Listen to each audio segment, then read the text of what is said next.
Il-Knisja f'Malta tifraħ u tirringrazzja lill-Alla li llum is-Sibt 30 ta' April se jkollha 5 djakni ġodda. Gillen Camilleri mill-Parroċċa ta' Sant'Anna u Tilajn, Ian Diakono mill-Parroċċa ta' Stella Maris ta' Sliema, Clive Sejkel mill-Parroċċa ta' San Giuseppe il-Kalkara, Fra Manuela Kulina tal-Beata Marija tal-Inkarnazzjoni tal-Ordni Karmelitan Terezjan u Fra Ian Zammit mill-Ordni tal-Predikaturi. Huma se jiġu ordnati djakni bit-tqejjid tal-idejn u bit-talba tal-ordinazzjoni minn Monsinjur Arċisqof Charles Scicluna matul din il-quddiesa fil-Konkatedral ta' San Ġwan il-Belt Valletta. Matul ir-rit tal-ordinazzjoni se jagħmlu l-wedid tagħhom lill-Alla quddiem l-Arċisqof u waqt il-litanija tal-qaddisin se jimteddu mal-art biex aħna nitolbu għalihom. Wara li jordnhom, Monsinjur Arċisqof jagħtihom il-ktieb tal-Evanġelju li huwa issa fi dmir li xandru jemmnu dak li jaqraw fih u jgħixu dak li jemmnu. Bħala djakni huma se jibdew jassistu lis-saċerdoti waqt il-liturġija u jippritkaw, jamministraw il-mumudija u jassistu u jbirku iż-żwieġ nisrani.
Fl-isem tal-Missieru tal-Ibenu tal-Ispirtu Santu, amen.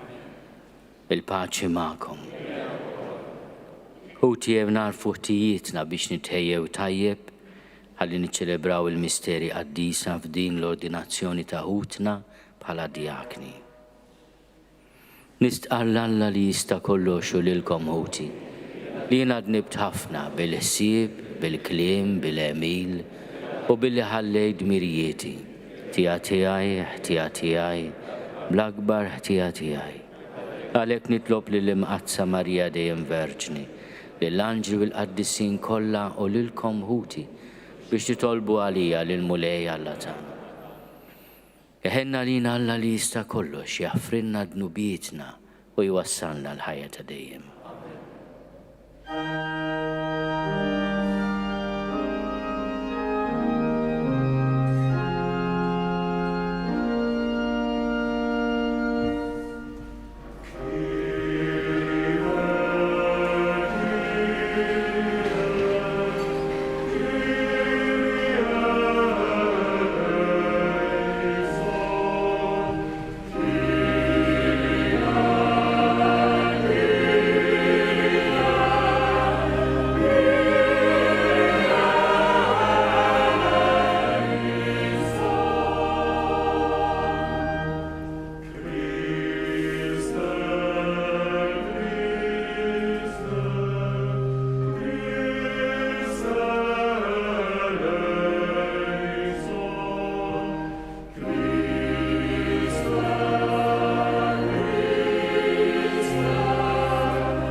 Omnipotens,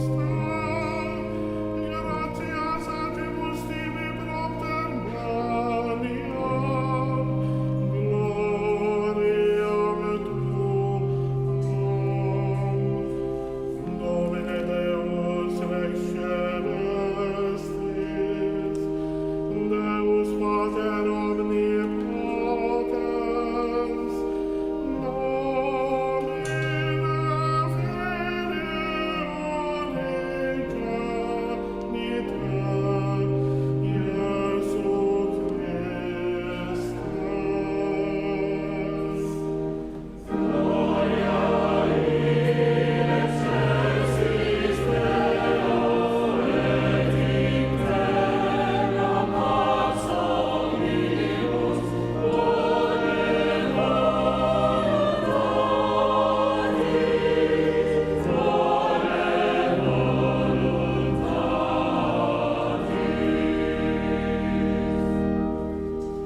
nitolbu. U Alla jintallimt il-ministri tal-Knisja tiegħek biex ifittxu mhux li jkunu moqdija, iżda li jaqdu lill-aħwa kollha. Lil dawn il-qaddija tiegħek li llum oġbok tażilhom għall-Ministeru tad-Djakonat, bl-interċessjoni ta' San Piju ħamsa imlihom bil-ħeġġa fil-ħidma tagħhom. Għajnhom jagħtu s-servizz tagħhom b'qalb ħelwa u żommhom sħaħ sal-aħħar fit-talb. Bibnek Ġesu Kristu Sidna li għalna u miegħek jgħixu jsaltan flimkien mal-Ispiritu Santu għal dejjem ta' dejjem.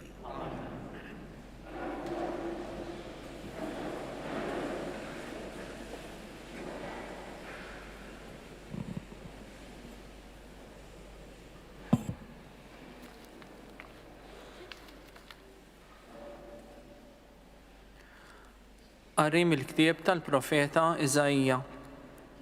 Dan jgħid il-mulej, jekk biss issejjaħlu iwieġeb il-mulej, jekk tajjatlu jgħidlek hawn jien, jekk neħħi minn nofsok il-moħrija ma tmitsu bek u ma tagħmilx deni bil-sienek, jekk int qalbek toħroġ għall-imġewwaħ u x-xebba qalb li mnikket, imbagħad id-dawl tiegħek ifittx fid-dlam u s-swiet tiegħek ikun bħal nofsinhar.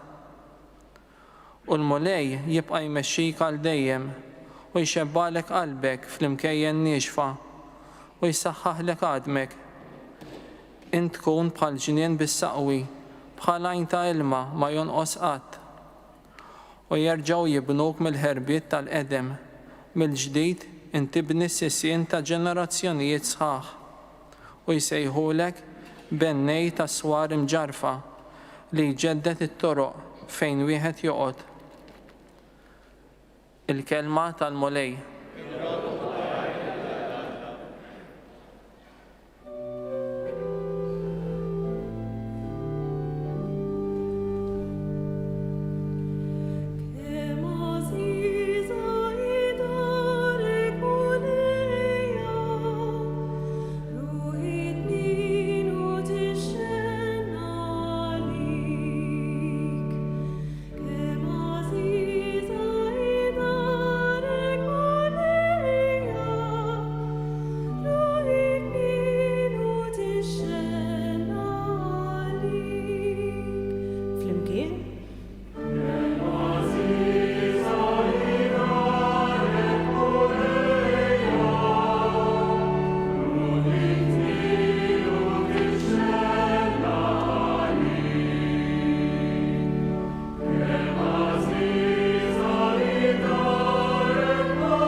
Tiegħek mulej tal-eżerċti, tixxenna u tinfena roħi għat-tempju tal-mulej, nanni ferħan b'roħi u ġismi lill-Alla l-ħaj.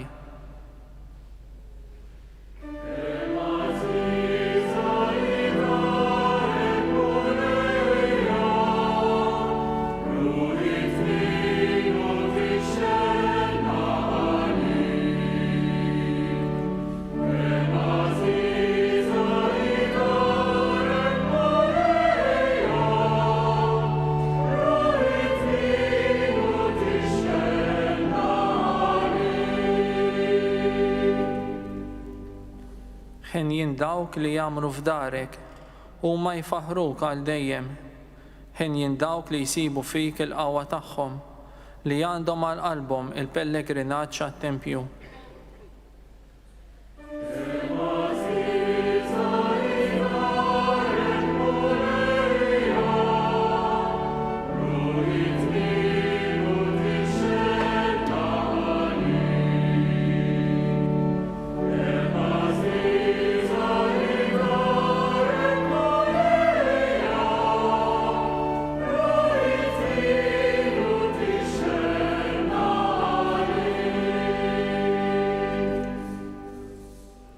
U għaddejja minn witniexef ibidluh f'nixxija ta' ilma u x-xita bikrija tbidlu f'adajjar, Mulej Alla tal-eżerċti, isma' talbi, għati widen Alla ta' Ġakob.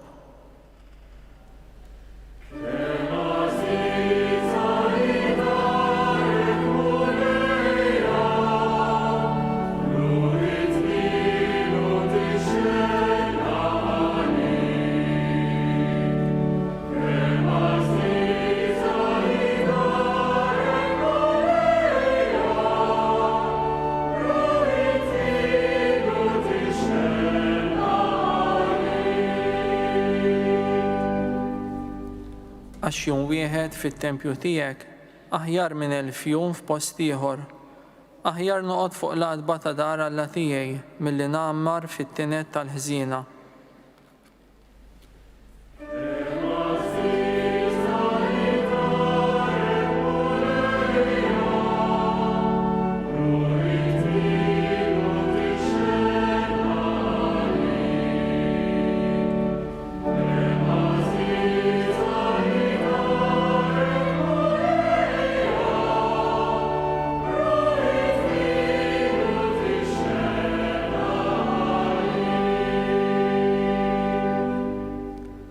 Għax xemx u tarka l-mulej Alla, ħniena u ġieħ u jagħti lilna.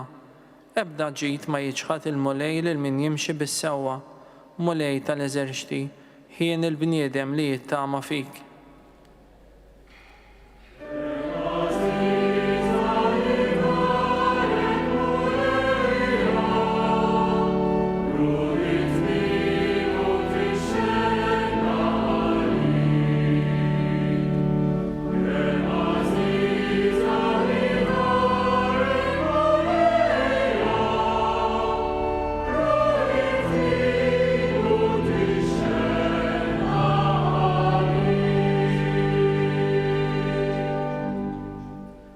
Qari mill-ewwel ittra ta' San Pawl Apostlu lil Timotju. Aziz, hekk ukoll id-djakni għandhom ikunu nies serji li ma jilagħbux bil-kliem, ma jkunux mogħtija żejjed għall-inbit, anqas għall-iħbax tal-flus. Għandhom iżommu sħiħ il-misteru tal-fidi, kuxjenza safja. U dawn ukoll għandhom l-ewwel jgħaddu mill-prova. Imbagħad, jekk wieħed ma jsib xejn xi jgħid fihom, ikunu jistgħu jaqdu bħala djakni. Għax dawk li jaqdu dmirhom sewwa bħala djakni jiksbu ġieħ għoli għalihom infushom u fiduċja kbira fil-fidi li hi fi Kristu Ġesu. Il-kelma tal-mulej.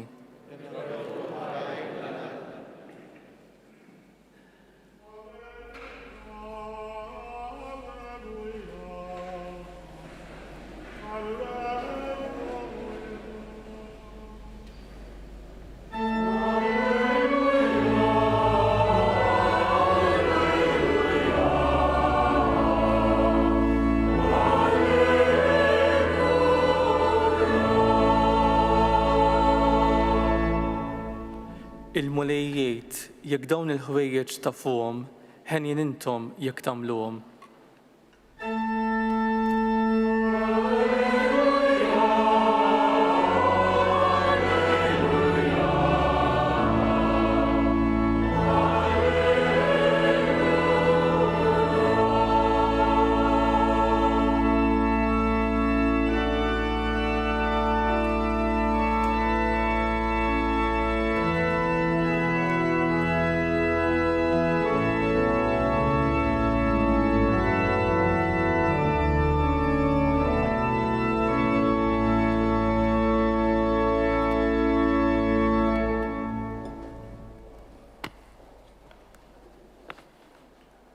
Il-mulej magħkom. Qari mill-Evanġelju skont San Ġwan.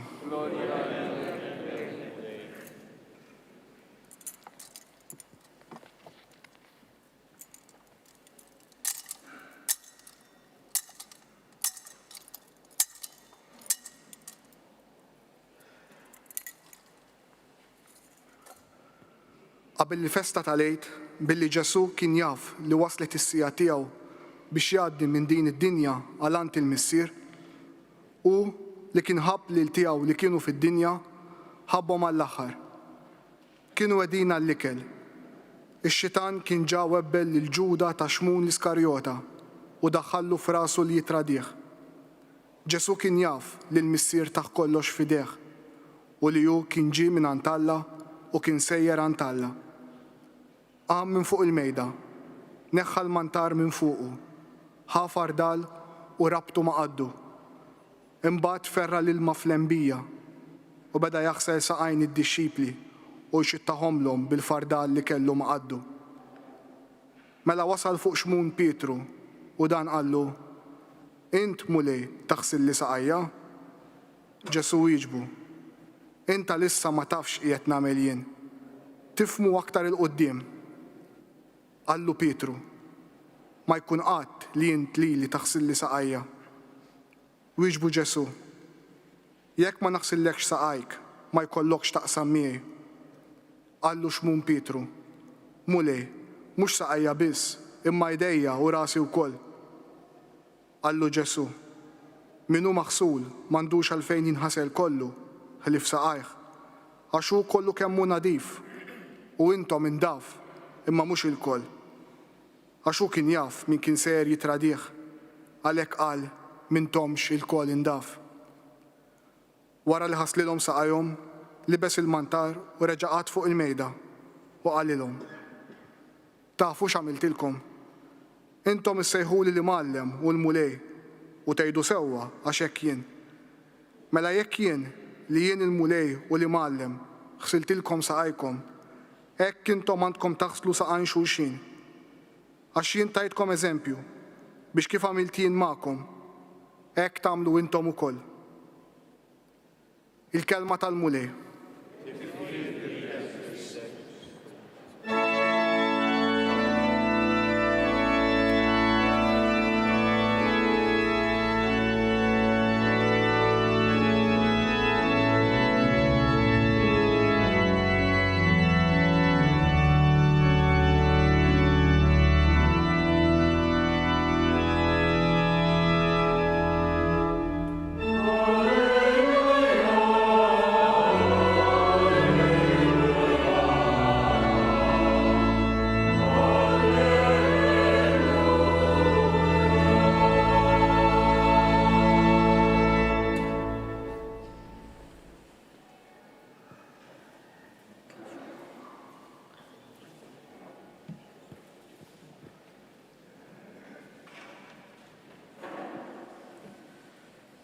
Jersqu dawk li se jkunu ordnati diakni.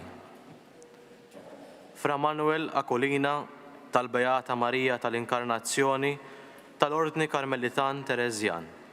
Awnin.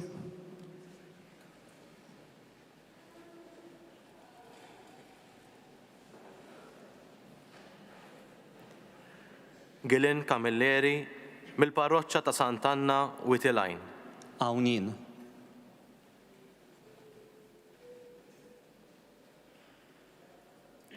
Ian Diakono mill-Parroċċa ta' Stella Maris ta' Sliema.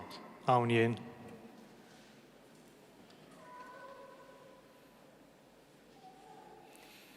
Clive Sejkel mill-Parroċċa ta' San Giuseppe il-Kalkara.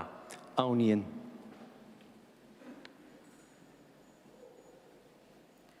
Fra Ian Zammit tal-Ordni tal-Predikaturi. Hawn jien.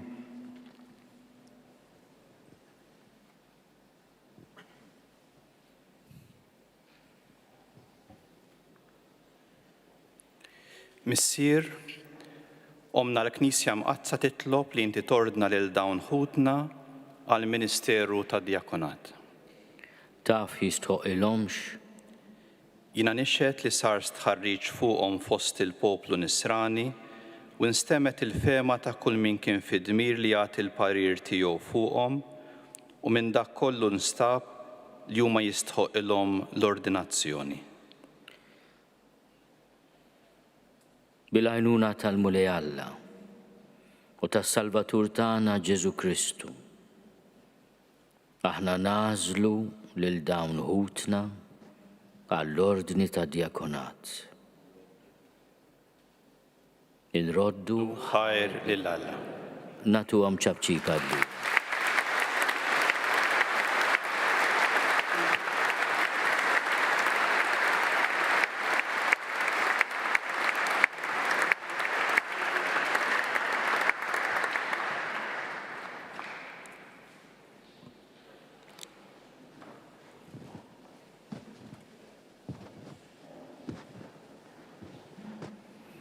Jekk ma naħsillekx saqajk, ma jkollokx x'taqsam miegħi. Il-klim ta' Ġesu lil Pietru li jirrifjuta l-umiljazzjoni tal-imgħallem u l-mulej huwa kliem li nixtieq nippropornih lilkom. Eżis ordinandi għad-djakonat. Jekk ma naħsillekx saqajk, ma jkollokx x'taqsam miegħi. Il-mulej qed jagħmel ġest ta' umiltà, ġest ta' qadi, imma wkoll ġest ta' purifikazzjoni. U f'dak li jgħid lil Pietru nistgħu nifhmu li qed ikellem ukoll lill-qalb ta' kull wieħed waħda minna. Ħallini nsaffik, ħallini nippurifikak, ħallini naħsillek saqajk. Għax hekk ma tħallinix, m'għandekx bżonni. U jekk m'għandekx bżonni, m'għandekx taqsam miegħi. Għax jiena ġejt biex insejjaħ il-midinbin għall-indiema. Ma ġejtx insejjaħ il-ġusti jew dawk li jaħsbu li huma ġusti. Għax huma l-morda li għandhom bżonn it-tabib u mhux dawk li jaħsbu li huma b'saħħithom. L-ewwel stedina tiegħi eżiż djakni li se tiġu ordnati minn hawn ftit ieħor bit-tqajjid ta' dejja u t-talba tal-Knisja hija li intom tħallu lil mulej ikunu l-qaddej tagħkom. Għax hu ma ġiex biex ikun moqdi, imma biex jaqdi u jagħti ħajtu fidwa għall-kotra. Qed jgħidilkom tiddejqux tammettu li għandkom bżonni. Għax jiena għalhekk ġejt biex inkun għaddej. U kemm hi sabiħa ir-risposta ta' Pietru li jifhem xi jrid Ġesu. Mulej mhux saqajja biss imma jdejja u rasi wkoll. U Ġesu jiddikjara li għal min sema l-kelma tiegħu u qed jipprova jimxi fuqha biżżejjed il-ħasil tar-riġlejn. Għal min ma femx u ngħata tradiment il-ħaġa ssir itqal. Aħna għandna bżonn nersqu lejn Ġesu u nħalluh jaħsilna bid-demm imqaddes tiegħu. U b'dik il-qawwa li tiġi mill-purifikazzjoni li jagħtina hu fl-Ispirtu Qaddis tiegħu tar-xoxt li hu, ikonna l-qawwa inkunu għaddejja. Għaddejja f'ismu. Tafu x'għamiltilkom, intom issejħuli li mgħallem u l-mulej u tajdu sewwa għax hekk jien.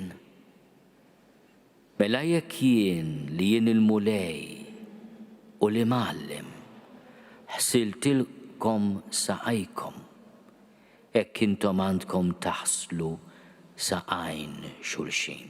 Il-qadi reċiproku jesprimi l-imħabba tal-mulej għal kull wieħed waħda minna.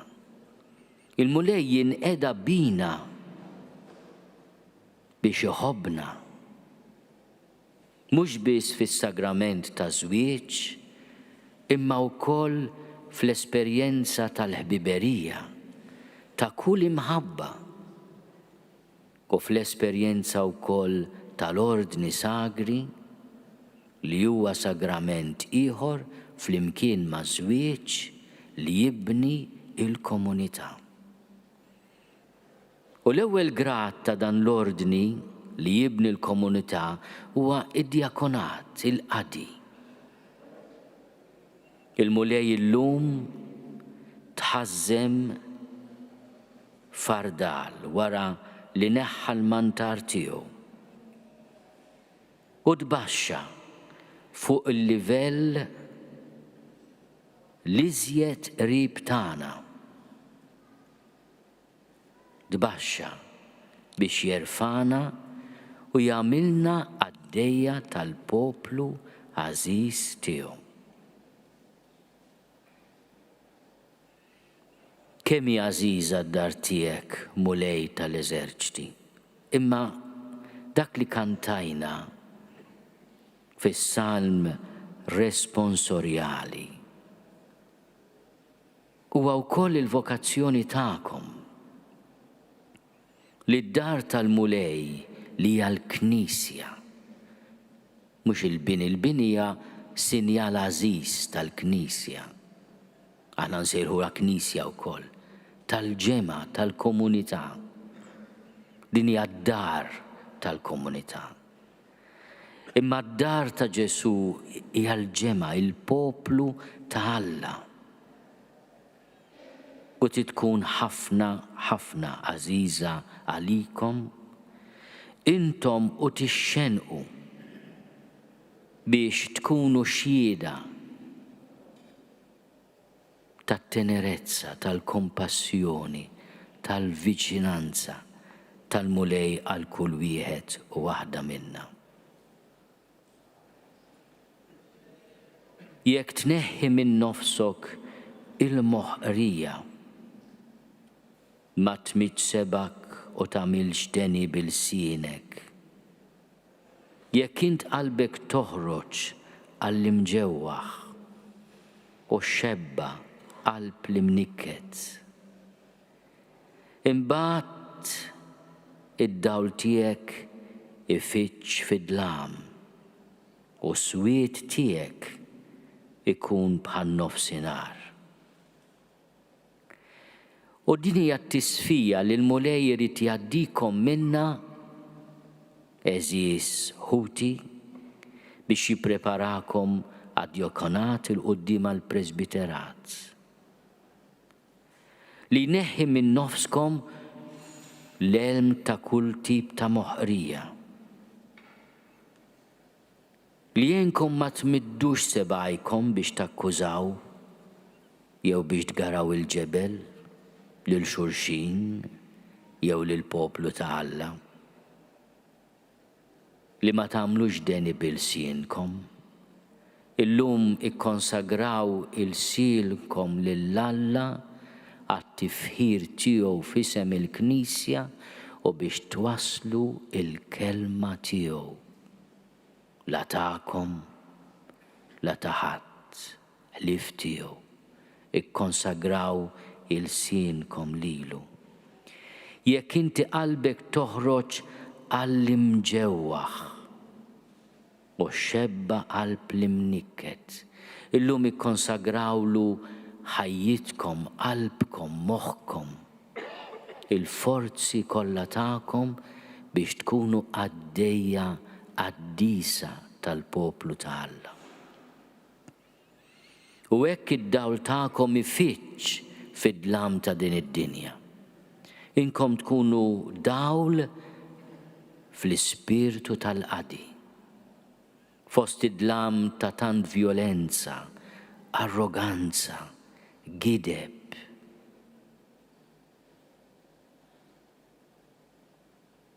Imma s-swiet tagħkom li ġej mid-djufija tagħkom, mill-passat tagħkom, mill-litanija ta' dnubiet tagħkom, is-swiet tagħkom ippurifikat u maħsul fid-dem ta' Ġesu ikun bħal nofsinhar. Aħna nirringrazzjaw il-Alla ta' dawn il-5 djakni ġodda, ta'kom eżiż djakni dioċeżani, ta' djaknu Dominikan li qed jiġi ordnat djaknu fil-festa ta' Dominikan kbir San Piju V, li propju għadha jala 450 sena mill-mewt tiegħu. Il-Papa Michele Ghislieri, Papa San Piju V, miet proplu fl-ewwel ta' Mejju 1572, 450 sena ilu. Sar Papa fl-1566, ftit xhur wara li spiċċa l-assedju.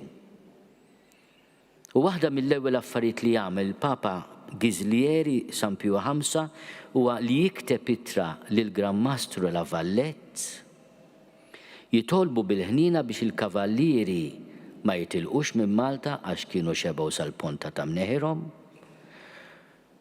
u jiddefendu lil poplu Malti u jibqgħu hawnhekk. Aħna qegħdin hawnhekk għax kien hemm dan il-Papa li La Vallette għallu għamilli pjaċir u għodu naqra hemmhekk. Għallu allura hemm bżonn nibnu belt iffortifikata. U għalhekk huwa wieħed mill-patruni tagħna, patrun anke tal-belt kapitali Valletta. Imma kien il-Papa li irriforma ħafna l-Knisja, kellu fama li kien aħrax, jiġifieri it-tenerezza ta' Ġesu ma nafx kif kienet tidher fih. Qabel ma miet għalhekk, meta qrajta laqtitni għaliex San Piju V huwa l-patrun ukoll tal-Kongregazzjoni tad-Dottrina tal-Fidi. Allura kull sena nagħmlu festa għal San Piju V. U darba il-Kardinal Ratzinger talabni nagħmel l-omelija u qed taħjar nistudja xi ħaġa jien. M'hemmhekk skoprejt meta rajt litri tiegħu li waħda mill-ewwel litri tiegħu kienet lil La Vallette. Ma jgħidu l-aħħar tewdin tiegħu qabel ma miet kienet din il-battuta, kellu anke sense of humor, Michele Ghislieri, li qal jiena meta mmut u kien jaf li dal-waqt se jisejjaħlu l-mulej, nispera li r-Rumani jibkuni daqskemm bkew meta sirt Papa. Għax meta sar Papa kulħadd ħaqata għax kien jafu li kien naqra ta' disċiplina. Ma kultant ikun hemm bżonn id-disċiplina minnu missier u għom jaf xiġifieri biex tħobb, minnu teacher, kull professjoni għandha bżonn id-disċiplina, litos. U dik huwa wkoll sinjal ta' mħabba. Aħna nitkellmu ħafna fuq it-tenerezza, l-kompassjoni, l-viċinanza, imma jekk l-ordni jisfaxxa, ikonna l-kaos, l-anarkija. Nitolbu ħafna bl-interċessjoni ta' San Piju V. Illum għandna wkoll Terezjan li qed jiġi ordnat djaknu, u nitolbu bl-interċessjoni ta' Santa Teresa ta' Ġesu, ta' San Ġwan tas-Salib, biex fil-Knisja f'Malta jibqa' jkollna din il-preżenza sabiħa ta' kontemplazzjoni, ta' devozzjoni vera lej Sittna Marija. Aħna u nilqakom bħala djakni eżiż ħuti. Nilqawkom bħala don kbir tal-mulej. Illum il-Knisja titlob fuqkom u magħkom biex tkunu għaddejja qaddisa tal-mulej. Jalla tkunu dik il-ħmira ta' qadi li fl-aġna tal-Knisja tatina l-fwieħa tal-ħobbs bnin li jsir Ewkaristija u li taħħallum il-mulej qed jagħmilkom u jordnakom għaddejjem.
Eżis uliedna, qabel tersqu biex tirċievu l-ordni ta' djakonat, jeħtieġ tistqarru quddiem il-poplu r-rieda tagħkom li tidħlu għal dan l-uffiċċju.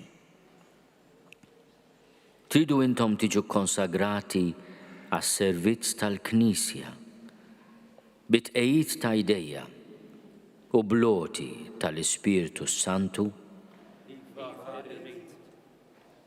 Tridu intom bimħabba u umiltà taqdu l-uffiċċju ta' djakni biex tkunu ta' għajnuna għall-ordni saċerdotali u ta' ġid għall-poplu nisrani.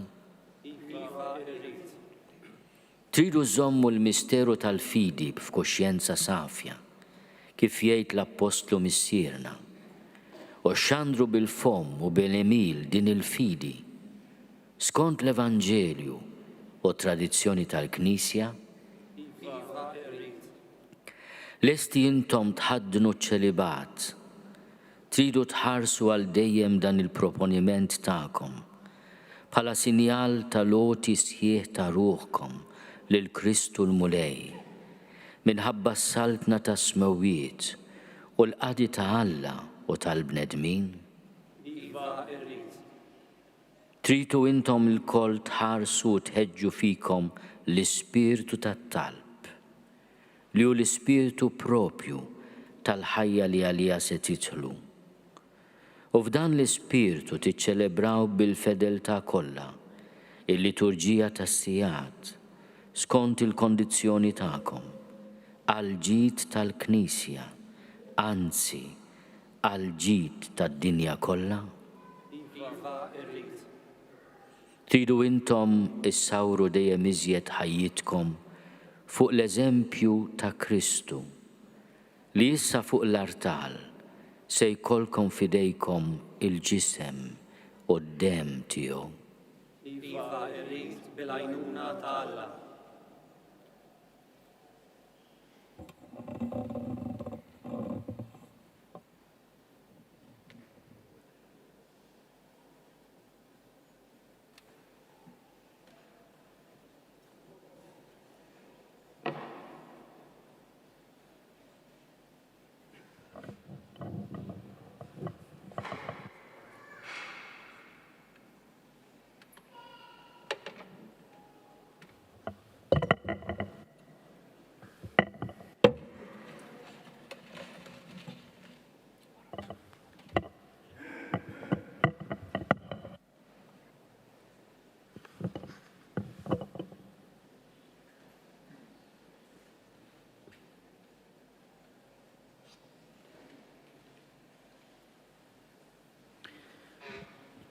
Twijat rispett u ubidjenza lill-Lisqof Djoċeżan u lis-Superjur leġittimu tiegħek Alla li beda din l-opra tajba fik iwassala għat-tmiem.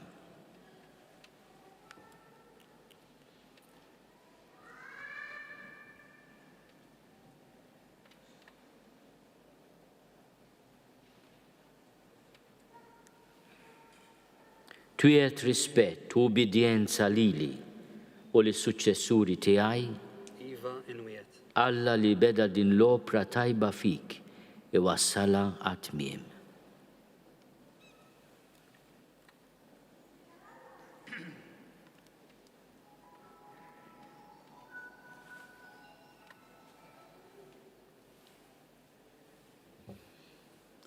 Twijat rispett u ubidjenza lili u l-suċessuri tiegħi, Alla li beda din l-opra tajba fik iwassala għat-tmiem.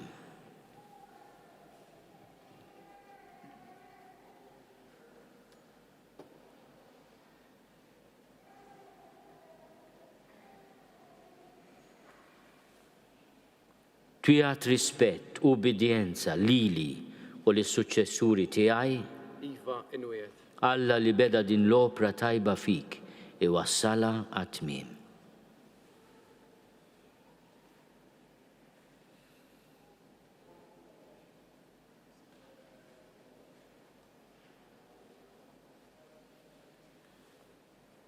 Twijat rispett u ubidjenza lill-Lisqof Djoċeżan u l-Superjur Leġittimu tiegħek, Alla li beda din l-opra tajba fik iwassala għat-tmiem.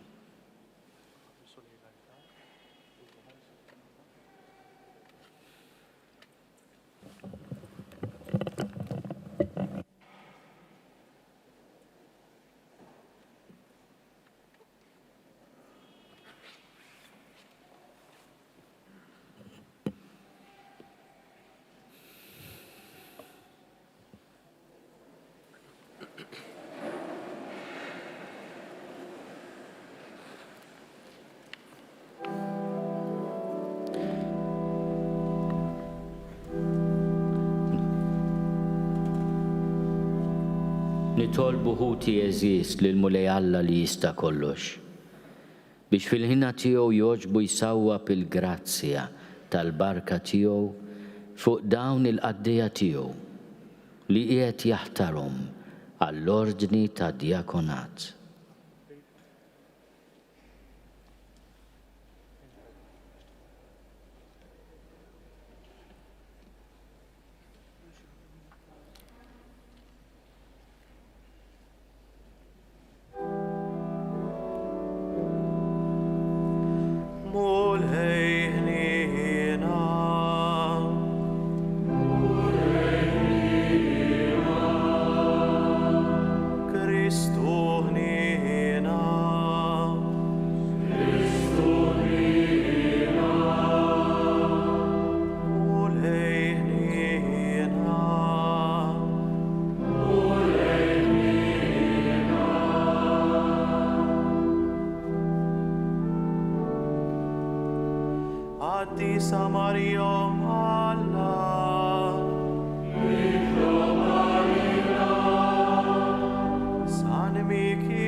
San Efrem,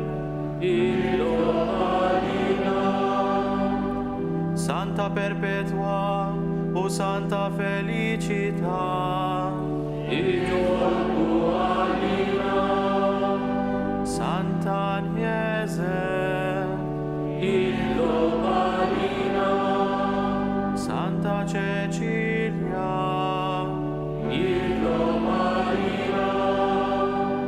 San Girgor, San Pio Hamsa,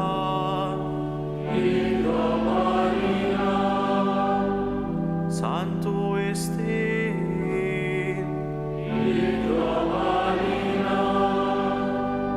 San Martin,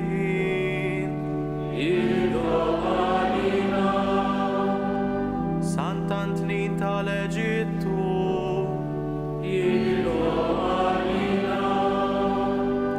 San Cirillu, San Metodju,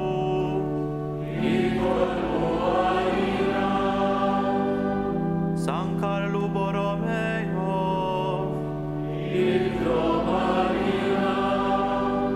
San Oscar Romero,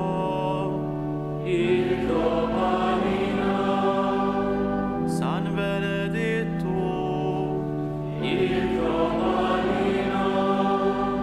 San Francisco, San Domingo,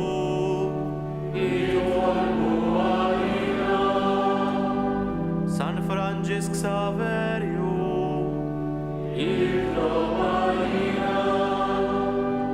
San Juan Tassalin,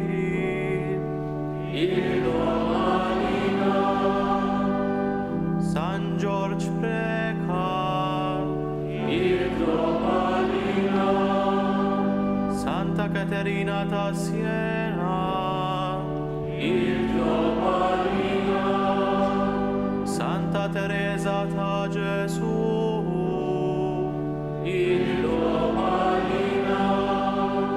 Santa Teresa da Calcutta,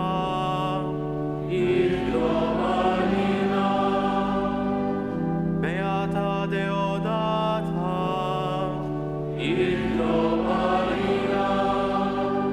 Beato Nazio,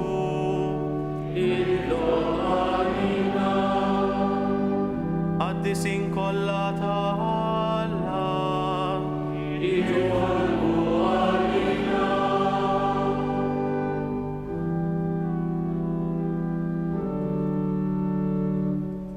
Urihni namana,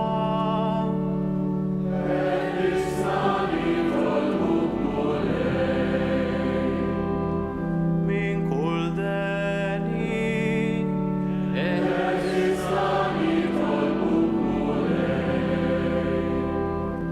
min kull dnub,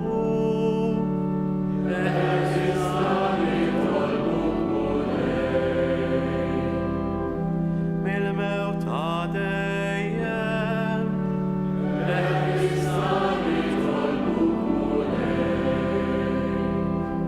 l-inkarnazzjoni tiegħek,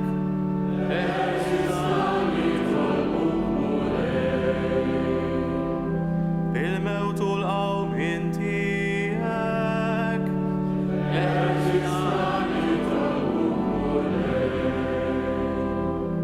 bil-miġja tal-Ispirtu Santu,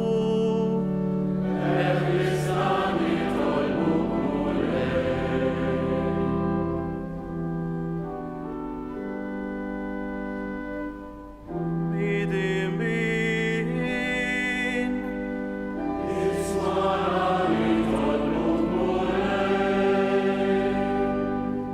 mexxi l-Knisja tiegħek u ħarisha,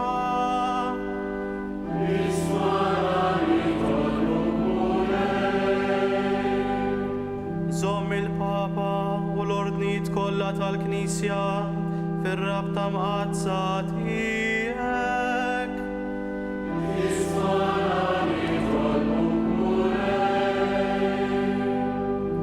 Birek dawn il-magħżulin tiegħek.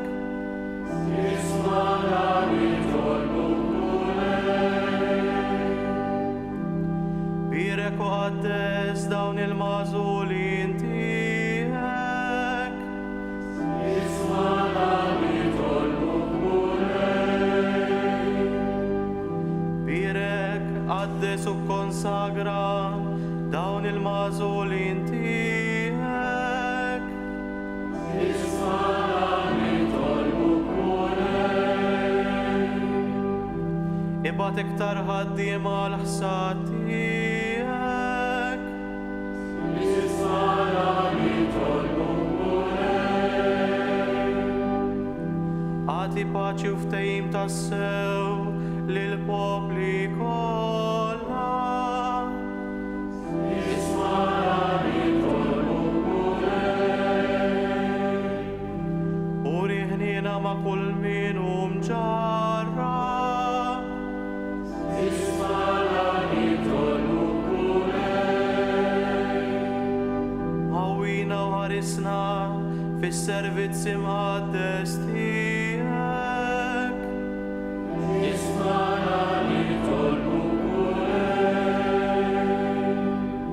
Ġesu, Ibn Alla l-ħaj. Isma'na nitolbuk mulej.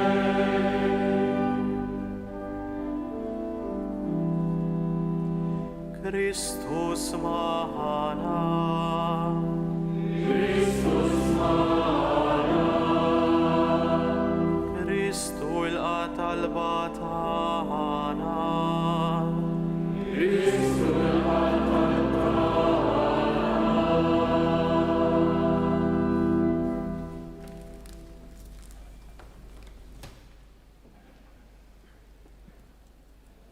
Il-qammulej Alla tagħna t-talba tagħna fil-ħniena tiegħek. Wettaq fit-tjieba u bl-għajnuna tiegħek dan li se nagħmlu bil-ministeru tagħna. Birek u qaddes lil dawn li fil-fema tagħna jidrilna li għandna nofruhom għal qadi tal-ministeri mqazza bi Kristu Sidna.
Kun magħna nitolbuk Alla li tista' kollox. Inti tagħti l-grazzi tqassam il-karigi fil-gradi tagħhom u tqiegħed l-uffiċċji kollha kull wieħed fl-ordni tiegħu. Waqt li tibqa' l-istess fik innifsek, int kollox iġġedded. Tħejji kull ħaġa sa minn dejjem bil-providenza tiegħek u kollox tqassam f'waqtu skont il-ħtieġa taż-żmien. Bibnek Ġesu Kristu Sidna li hu l-qawwa u l-kelma u l-erf tiegħek. Inti l-Knisja tiegħek li l-ġisem ta' Kristu tanija b'kull xorta ta' grazzi. Taqada fir-rabta fl-imkien tal-ħafna membri tagħha. U bl-Ispirtu Santu tagħmilha ġisem wieħed baqda tal-aġeb. Inta tija li tikber, tinfirex u toktor, hekk li tkun it-tempju ġdid tiegħek. Għalhekk int waqqaft fiha ministeru qaddis, imqassam fit-3 gradi ta' ministri. U għamiltom għaddejja ta' ismek, bħalma fil-bidu kont għażilt lil ulied Levi biex jaqdu fit-tabernaklu mqaddes ta' qabel. Fil-bidu tal-Knisja tiegħek l-apostli ta' ibnek imnebħin mill-Ispirtu Santu għażlu 7 irġiel ta' fema tajba biex jgħinuhom fil-qadi ta' kuljum. Ħalli huma jkunu jistgħu jingħataw aktar għat-talb u għax-xandir tal-kelma. U lil dawn l-irġiel magħżula wara li talbu u qiegħdu jdejhom fuqhom, ħallewlhom f'idejhom il-qadi tal-imwejjed. Ħares ukoll mulej bħarsa ta' sliem fuq dawn il-qaddejja tiegħek li aħna fl-umiltà ta' qalbna qegħdin nikkonsagraw lilek bħala djakni ħajaqdu l-artali mqazza tiegħek. Ibad fuqhom nitolbuk mulej l-Ispirtu Santu biex iqawwihom bis-7 doni tal-grazzja tiegħu ħalli jaqdu bil-fedeltà il-ħidma tal-ministeru tagħhom. Jalla tikber fihom kull xorta ta' virtu, jintlew b'imħabba safja, ikollhom ħerqa għal-morda u għal-fqar, ikunu rżina fit-tħaddim tas-seta tagħhom, iħarsu l-bjuda ta' ruhom u jimxu fuq it-tagħlim tiegħek. Ħatkun l-imġiba tagħhom xhieda sħiħa tal-ħarsien tal-kmandamenti tiegħek biex bl-eżempju ta' ħajjithom iqanqlu l-poplu qaddis tiegħek ħalli jsir jixbahom. Għamel jibqgħu sal-aħħar qawwijin fi Kristu b'kuxjenza li jkollha dejjem kelma ta' tifħir għalihom. U wara li fuq l-art ikunu għexu bħal ibnek li ġi fostna mhux biex ikun moqdi imma biex jaqdi. Ikun jistoqilhom imbagħad fis-sema isaltnu miegħu. U li Alla u li miegħek jgħix u jsaltan flimkien mal-Ispirtu Santu għal dejjem ta' dejjem.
Hu l-Evanġelju ta' Kristu li issa int fid-dmir li xandar u qis li temmen dak li taqra fih, tallem dak li temmen u tgħix dak li tallem.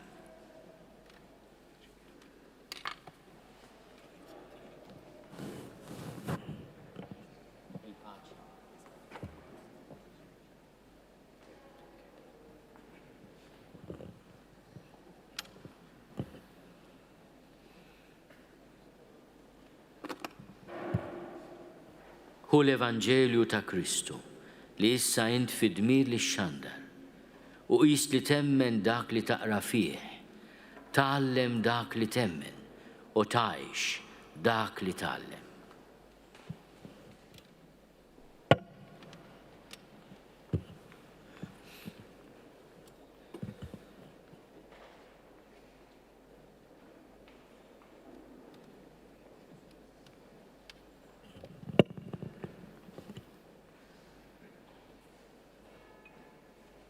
Hu l-Evanġelju ta' Kristu li issa int fid-dmir li xandar u qis li temmen dak li taqra fih, tgħallem dak li temmen u tgħix dak li tgħallem.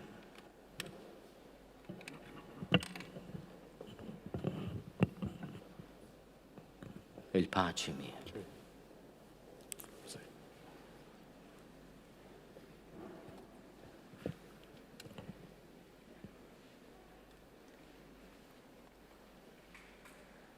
Hu l-Evanġelju ta' Kristu li issa int fid-dmir li xandar u qis li temmen dak li taqra fih, tgħallem dak li temmen u tgħix dak li tgħallem.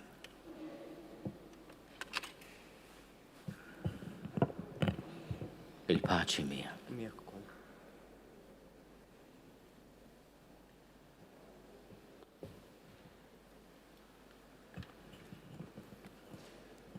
Hu l-Evanġelju ta' Kristu li issa int fid-dmir li xandar u qis li temmen dak li taqra fih, tgħallem dak li temmen u tgħix dak li tgħallem.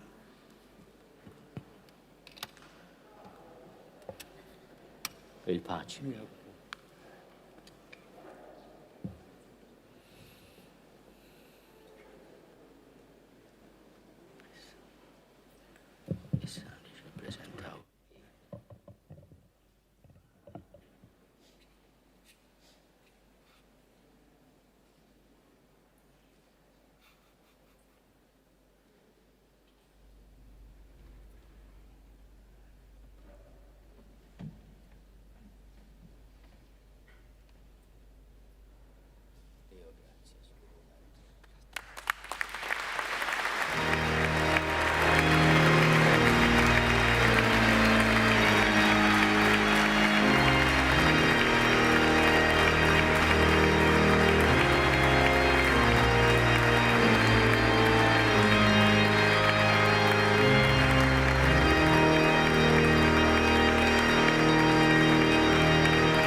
Itolbu ħuti biex is-sagrifiċċju tiegħi u tagħkom ikun joġob lill-Alla l-Missier li jista' kollox.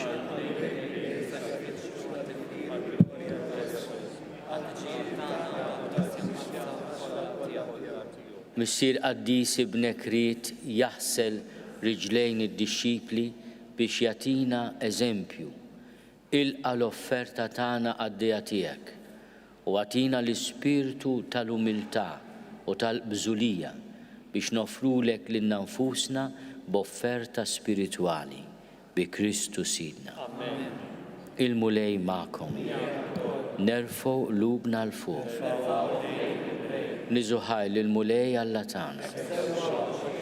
Sewwa u xieraq tas-sew mulej Missier Qaddis. Alla ta' dejjem li tista' kollox. Tajjeb u taġid għas-salvazzjoni tagħna li dejjem u kullimkien inroddulek ħajr. Inti konsagrajt lill-ibnek il-waħdini bl-Ispirtu Santu u għamiltu l-qassis il-kbir tal-patt il-ġdid li jibqa' għal dejjem. Li ju bi biħsieb li ma bħalu oġbok tordna li s-saċerdozju waħdini tiegħu jibqa' dejjem fil-Knisja. Għax hu mhux biss iżejjem b'saċerdozju regali lil poplu miksub minnu, iżda wkoll fl-imħabba tiegħu għalina bħala ħutu, jażel lil xi wħud u bit-tqejjid tal-idejn iseħħibhom miegħu fil-ministeru qaddis tiegħu. Huma jmexxu b'imħabba l-poplu qaddis tiegħu, imantnuh bil-kelma tiegħek u jqawwuh bis-sagramenti. Huma jiddedikaw ħajjithom għalik u għas-salvazzjoni ta' ħuthom. Iħabbirku ħajsiru xhieda ta' Kristu u b'qalb sħiħa jagħtuk dejjem xhieda tal-fidi u tal-imħabba tagħhom. Għalhekk mulej aħna wkoll mal-anġli u l-qaddisin kollha tiegħek infaħruk u b'feħ kbir intennulek.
Qaddis tassew int mulej inti lajn ta' kull dusija, għaddes għalhekk nitolbuk dawn l-offerti bil-barka tal-Ispirtu tiegħek biex isiru għalina l-ġisem u d-dem ta' Sidina Ġesu Kristu. Li meta kien se jingħata biex minn rajħi bati, ħalħobs, ratti l-ħajr, qasam, tali d-dixxipli tiegħu u qal: Ħudu u kulu l-koll minn dan, għax dan huwa ġismi li jingħata għalikom.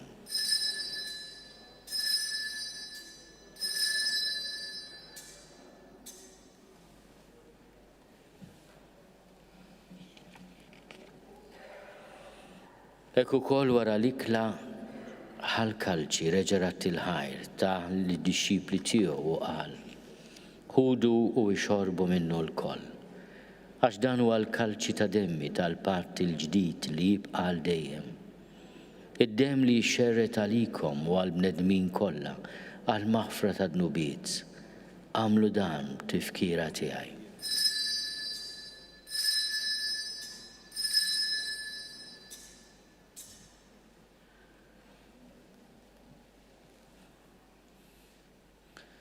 Dan hu l-misteru tal-fidi.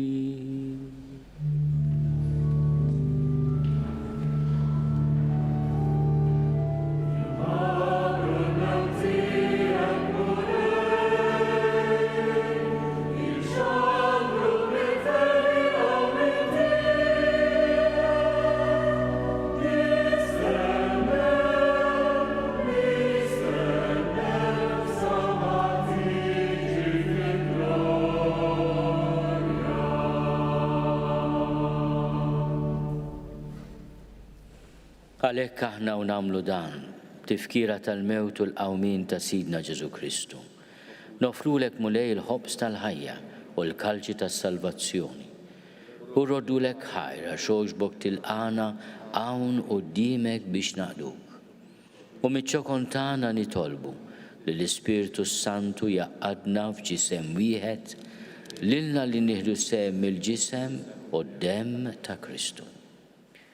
Ftakar mulej fil-Knisja tiegħek, imxerda mad-dinja kollha. Wettaqaf l-imħabba fl-imkien mal-Papa Franġisku, miegħi għaddej tiegħek mingħajr ma jistħoli.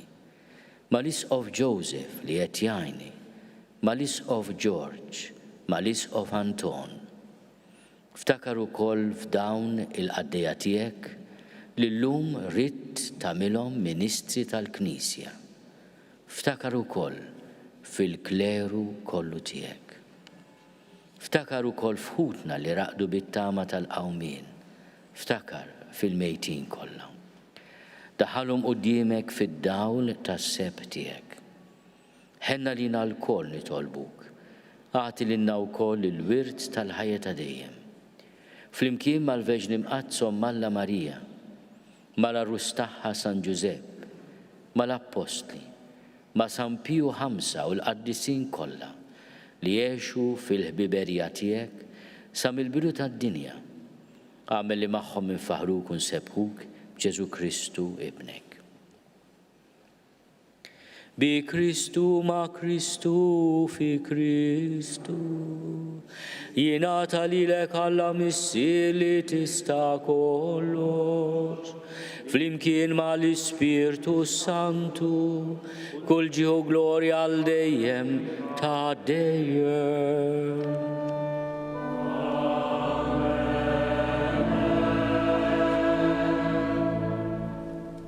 Ejjew nitolbu kif għallimna u ridna nagħmlu liben ta' Alla Ġesu għas-salvazzjoni tagħna. Missierna li inti fis-smowiet jitqaddis ismek tiġi saltnatek, ikun li trid int kif is-sema hekk fl-art. Ħobżna ta' kuljum għatina llum, aħfrinna dnubietna bħalma naħfru l-minu ħati għalina. La ddaħħalniex fit-tiġrib, iżda eħlisna mid-deni. Eħlisna nitolbuk mulej minn kull deni. Għatina fit-tiebol ħnina tiegħek il-paċi fi żmienna biex inkunu ħielsa dejjem mid-dnub u mħarsa minn kull inkwiet. Aħna nistennew u nittamaw il-għena u l-miġja tas-Salvatur tagħna Ġesu Kristu. Mulej Ġesu Kristu li għat lill-Apostli tiegħek, inħallilkom is-sliem, natikom is-sliem tiegħi. La tħares lejn dnubietna, iżda ħares lejn il-fidi tal-Knisja tiegħek. Għati jaslimu laqda li jint trid fiha int li tgħix u s-saltan għal dejjem ta' dejjem. Il-paċi tal-mulej tkun dejjem magħkom. Għatu l-paċi lil xulxin.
Danu l-ħaruf talla, danu li neħid nubit tad-dinja, ħenjin dawk li huma mistiedna l-ikla tal-ħaruf.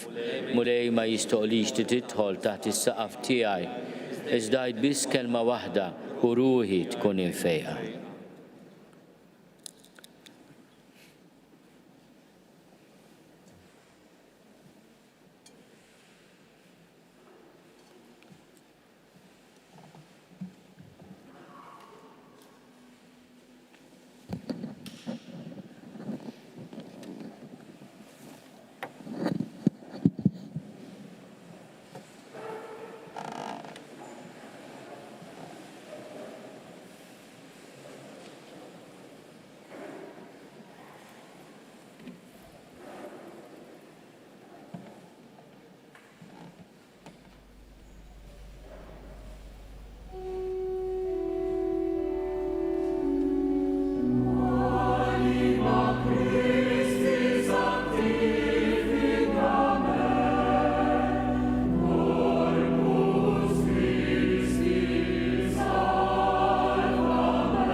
kien ngħidu it-talba għat-qarbina tax-xewqa. Ġesu, jiena nemmen li inti tinsab ta' bilħaq fis-sagrament tal-Ewkaristija. Irrid inħobbok fuq kollox u fuq kulħadd. Inti taf li nixtieq nirċevik ġewwa fija. Imma ġala darba bħalissa ma nistax nilqek ġewwa fija sagramentalment, nitolbok li tiġi fija spiritwalment. Ejja għandi, Ġesu tiegħi, biex jiena niġi għandek. Ħeġġiġni bl-imħabba għalik, biex f'ħajti u f'mawti jiena nemmen fik, nitma fik, u nibqa' nħobbok għal dejjem.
Nitolbu. Issa li ħadna li kellu x-xorb tas-sema nitolbuk mulej biex il-qaddejja tiegħek ikunu ministri fidili tal-Evanġelju, tas-sagramenti u tal-imħabba. U hekk iħabbirku għall-glorja tiegħek u għas-salvazzjoni ta' dawk li jemmnu bi Kristu Sidna.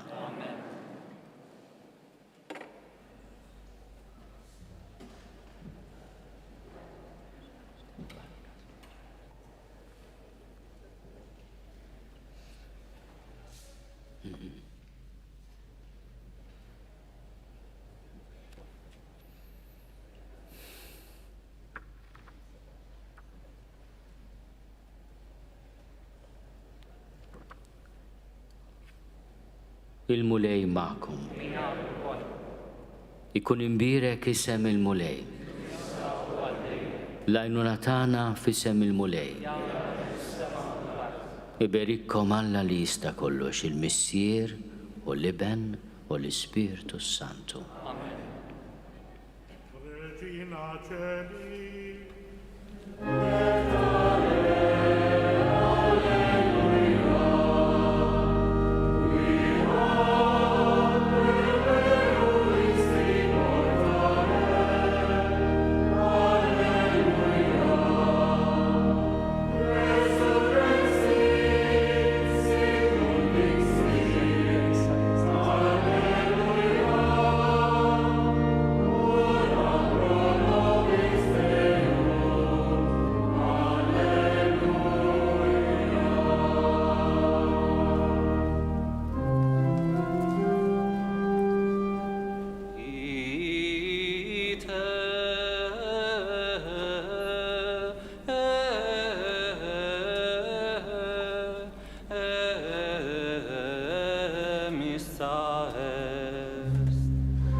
Naslu fit-tmiem il-quddisa tal-lum li matula ġew ordnati 5 djakni ġodda.